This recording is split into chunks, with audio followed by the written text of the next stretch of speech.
I am not here for opulent art.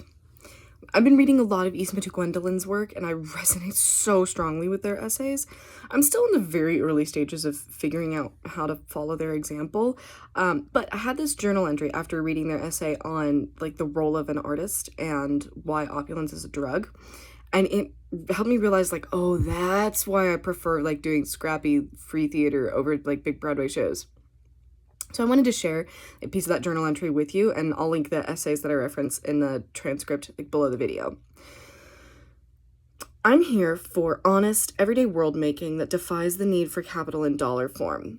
I'm here for art that speaks to the world I want to see, the world I can see, the world I have seen, where total strangers drop over $100 to give children they've never met before the best seats in the house, where theater's free and to the public and the artists are fed and paid well for their time.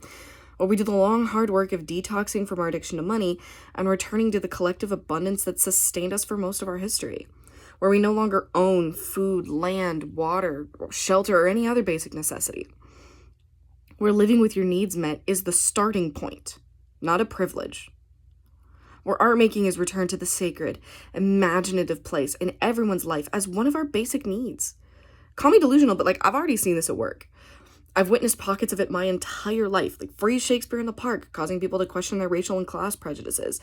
Neighbors and friends bringing food to each other even when it's not asked for. We have a neighbor who gives us these giant handmade scones from her son's bakery almost every time she sees us. And she'll make a special trip to the other end of the block, just to give them to us at home. And I already see the power of local collective support in my little Midwestern towns. And don't be calling us flyover country when I have encountered more real allies in the red states of Ohio and Indiana. I've had more radical experiences of community mutual aid than I've ever experienced elsewhere. I feel far more welcomed in a space where I can walk and chat with 2 or 3 neighbors as we pass, and we end up swapping produce that our respective gardens put out in surplus.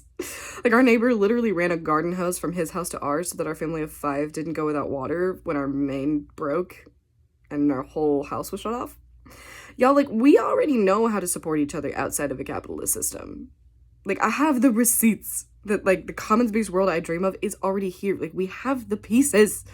We just have to collaborate to put the puzzle back together. I produced 2 shows with no grants, no sponsorships, anything, where good church folk paid trans and queer actors $20 an hour to do queer shows. One was literally, set in a D&D fantasy-style world in churches across Indiana and Ohio.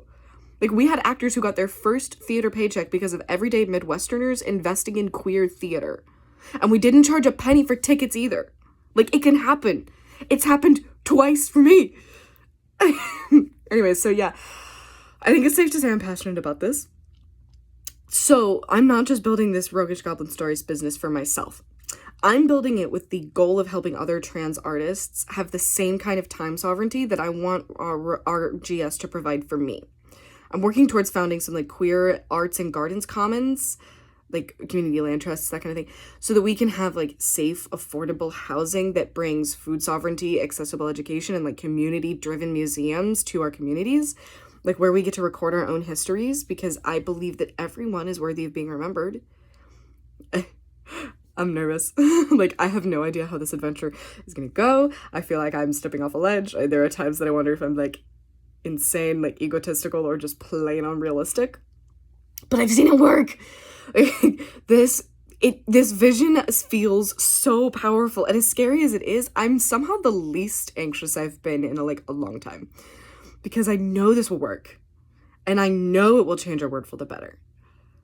Just think, reclaiming, disused spaces and empty lots and turning them into, commons for queer people and art and everyday histories to live safely and make art and thrive. And, I've cried so happily, so many times since this has started, thinking about, the vision that I have for a world and trying to get there.